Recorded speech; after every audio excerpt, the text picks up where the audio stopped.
Welcome back to the Kerbal Space Program. Last time we landed in Duna and performed our science.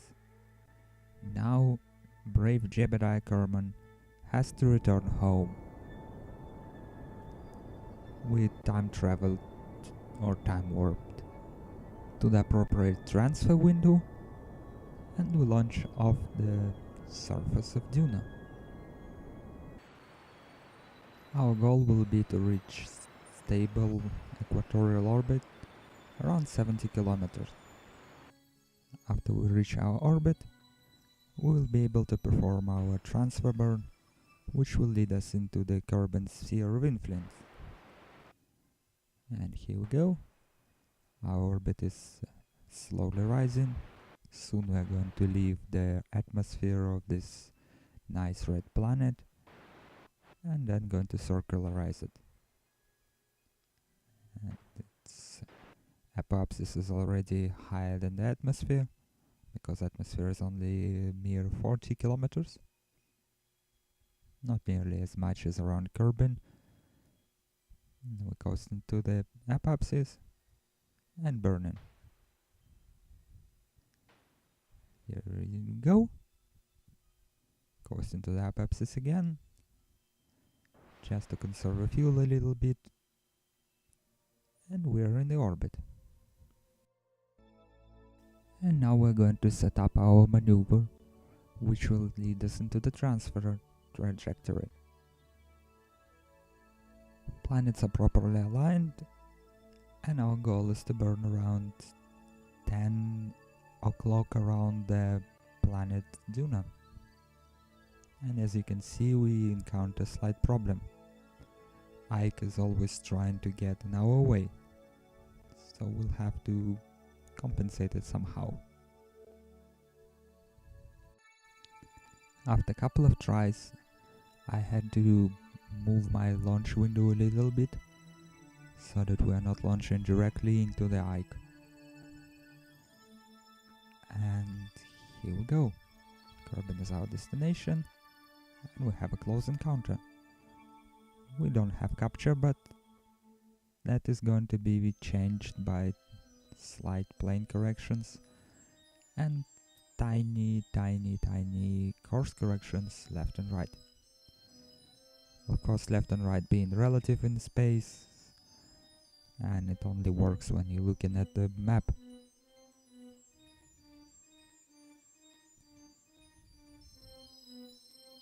As you can see, it takes some finesse to get those correctly and in the right place. And we are happy with this approach. We're going to time warp to the node and burn. I'm going to speed up the burn process because it takes quite some time to execute. And here we go. Final 20 meters of delta V.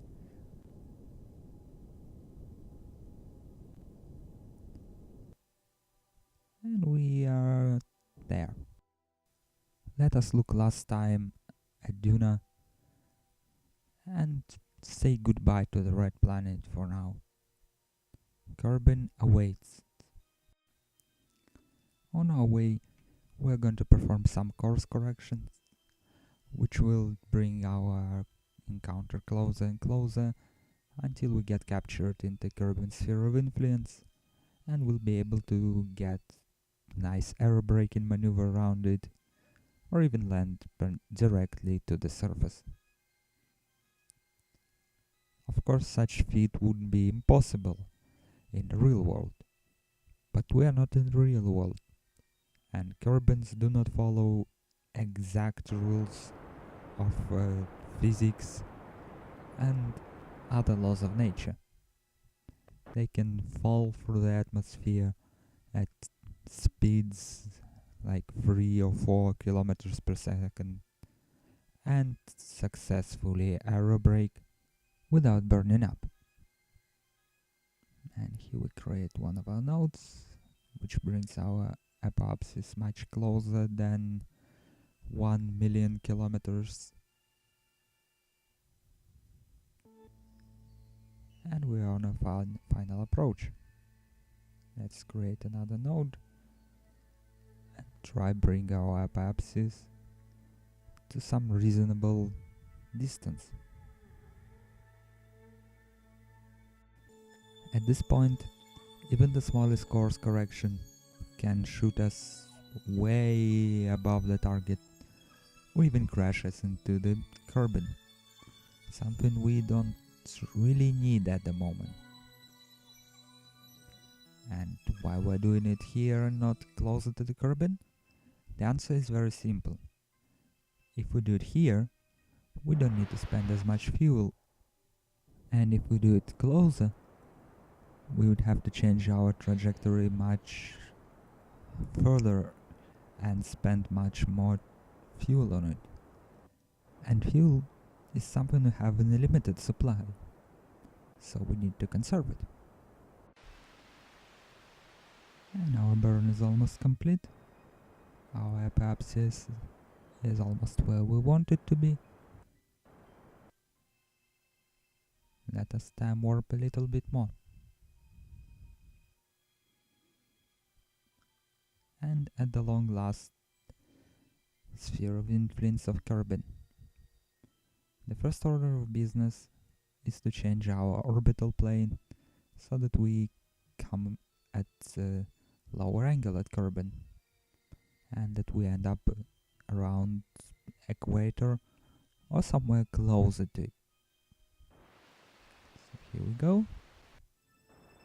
Our orbital plane is changed.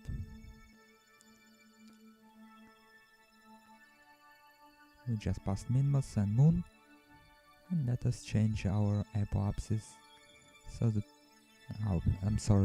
periapsis, so that we aerobrake around the planet and will be able to land without using much of our fuel.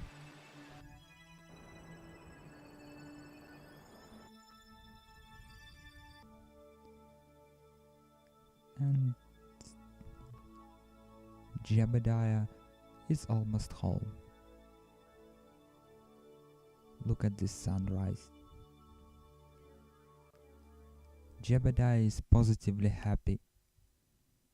He's not going to be a hero who landed on Minmus and was rescued from there. He's going to be the first Kerbin to travel to another planet and return safely.